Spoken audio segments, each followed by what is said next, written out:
नमस्कार. दरवर्षीप्रमाणे याही वर्षी पुण्याचा CETचा निकाल हा समाधानकारक लागलेला नाही. ज्या दिवशी रिझल्ट लागला त्याच्या 2-3 दिवसांनंतर मी वर्ध्याला होतो, विदर्भातलं गाव. तिथे एका क्लासचे रिझल्ट बघताना माझ्या असं लक्षात आलं, फक्त त्या क्लासच्या 40 मुलांना 180पेक्षा जास्त मार्क्स आहेत आणि त्यांचा PCBचा हायेस्ट हा 197 आहे, 197. मला असा प्रश्न पडला की पुण्यात इतकं टॅलेंट असताना रिझल्ट चांगले का लागू नये. तर त्याची एक 4-5 कारणं जी मला समजली ती मी शेअर करतो. 2 भागात त्याचं विभाजन करता येईल, म्हणजे फॅक्टर्सचं. त्या एक फॅक्टर्स बियॉन्ड कंट्रोल आणि obviously second part factors within control. 12वीच्या मुलांसाठी मी असं सांगेन 2 फॅक्टर्स त्यांच्यासाठी बियॉन्ड कंट्रोल आहेत. पहिला फॅक्टर असा की विदर्भ मराठवाड्यातली मुलं ही 11वीत अभ्यासाला सुरुवात करतात. They work very hard in 11th standard and here we hardly work. तर हा एक महत्त्वाचा फरक आहे, पण आता 12वीच्या मुलांना ते शक्य नाही, की वेळ निघून गेली आहे. दुसरा एक महत्त्वाचं कारण, दुसरा महत्त्वाचा फॅक्टर, 12वीचा अभ्यास ते 11वीतच दिवाळीपासून सुरू करतात.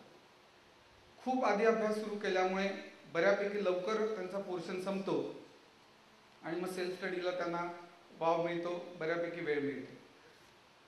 पण याचा अर्थ आता 12वीत असलेल्या मुलांना यश मिळणारच नाही का, तर तसं नाही. असे अनेक फॅक्टर्स आहेत जे विदिन कंट्रोल आहेत. त्यातले दुबे सर आणि आपटे सरांनी बरेचसे फॅक्टर सांगितलेले आहेत.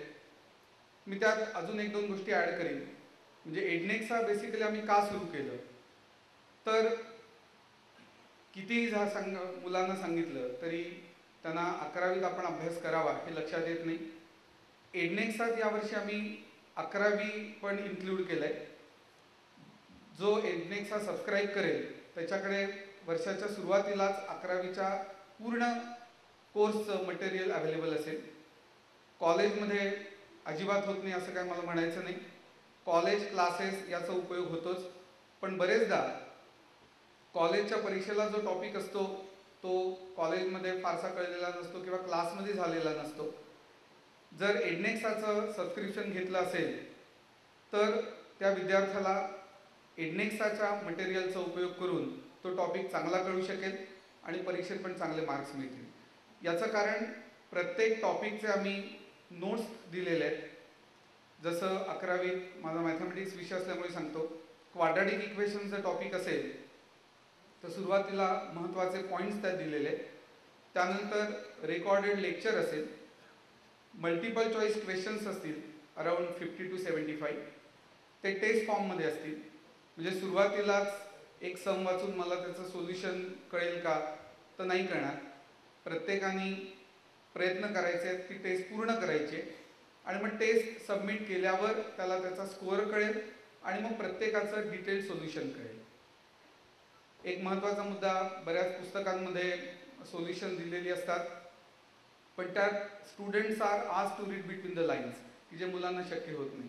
आमच्या इथे आम्ही ती काळजी घेतली आहे. प्रत्येक स्टेप न स्टेप त्याचं डिटेल सोल्युशन हे आम्ही तिथे दिलेलं आहे. आता अनेक लोक विचारतात की तुमच्या एडनेक्साची महत्त्वाची फीचर जर विचारली तर तुम्ही काय सांगाल. मगाशी आपटे सरांनी सांगितल्याप्रमाणे स्पून फिडिंग हा प्रकार खूप आहे. मी गेली 18 वर्ष मी तेच केलं आहे, मी काय फार वेगळं केलेलं नाही. पण एडनेक्साचा तुम्हाला विद्यार्थ्यांना हा फायदा होईल की तुम्ही विचार करायला शिका. बरेचदा असं होतं की 12वीत खूप छान मार्क्स मिळतात आणि इंजिनिअरिंग किंवा मेडिकलला गेलं की मग परफॉर्मन्स अगदीच बिघडतो. याचं महत्त्वाचं कारण आहे की स्टुडंट्स आर स्पून फेड. ती काळाची गरजही आहे, वेळ कमी आहे, सिलेबस खूप जास्त आहे. पण एडनेक्सात मात्र तसं होणार नाही, की विद्यार्थ्यांनी आधी स्वतः विचार करायचा आहे आणि जर त्याला एखाद्या प्रश्नाचं सोल्युशन येत नसेल तर त्यांनी ते पेपर सबमिट केल्यावर ते बघावं. म्हणजे किती महत्त्व आहे. एक गोष्ट मला आठवते, एका राणीला म्हणे मूल होत नसतं. मग तिला असा उपाय सांगितला जातो की वडाच्या झाडाला प्रदक्षिणा घालायचे 1000-2000. राणीच ती म्हणते मी कशाला घालू.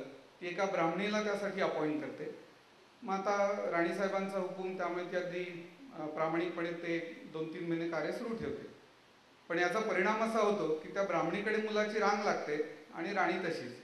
याचं कारण ज्याचं काम त्यांनीच केलं पाहिजे.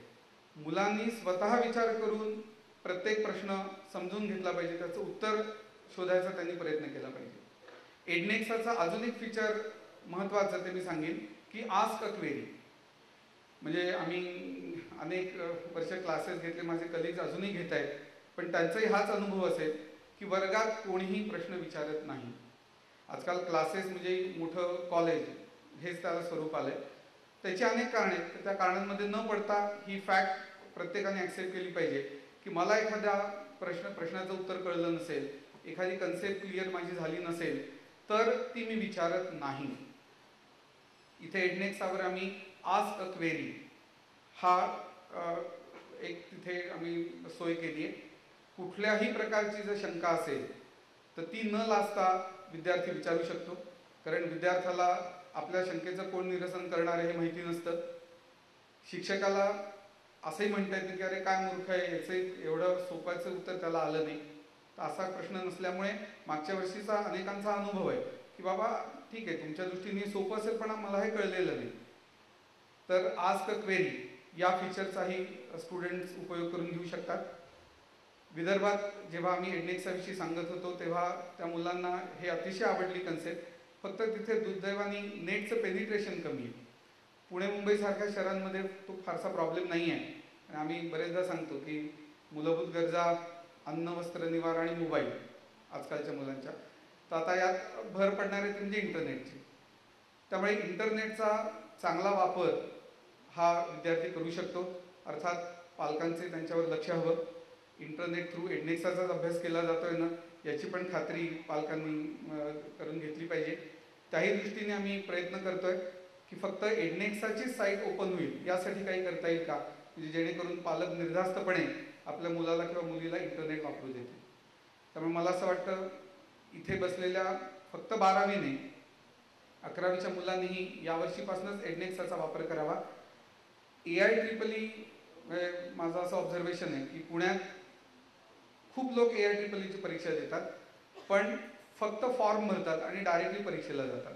याचं कारण हे मला मान्य आहे की MHT CET चांगले मार्क्स मिळून COEP, VIT, PICT सारखी चांगली कॉलेजेस मिळू शकतात, अगदी बरोबर आहे.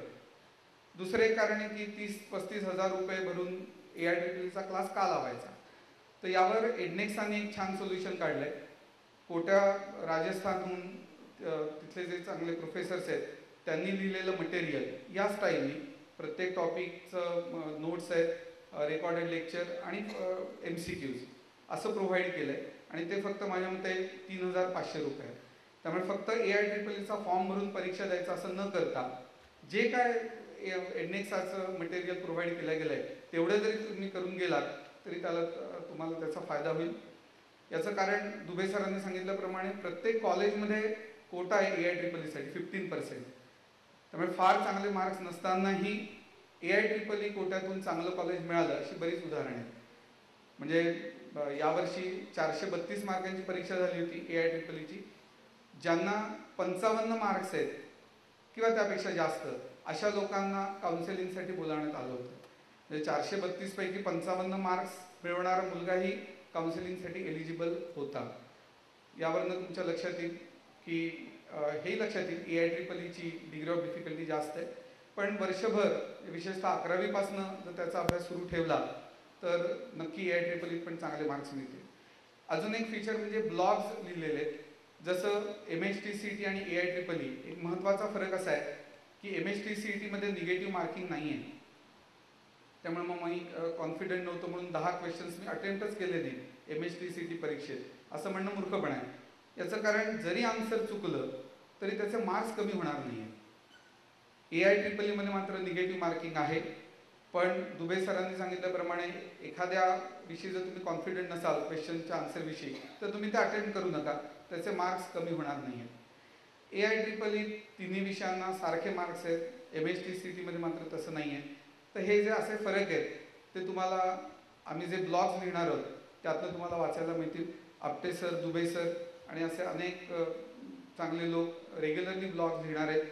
तर मला असं वाटतं अपयशाची जी कारणं आहेत त्यातलं एक महत्त्वाचं कारण पालक, शिक्षक आणि विद्यार्थी हा त्रिकोण नीट जमत नाही. या तिघांचा संवाद जर नीट होत नसेल तर यश मिळत नाही. मला खात्री आहे एडनेक्सचा थ्रू हा संवाद आम्ही नक्की घडवून आणू. मी शेवटी इथे जमलेल्या सगळ्या विद्यार्थ्यांना असं आवाहन करतो की त्यांनी एडनेक्सचा जरूर वापर करावा आणि त्यांना परीक्षेत चांगलं यश मिळावं अशा शुभेच्छा देतो. धन्यवाद.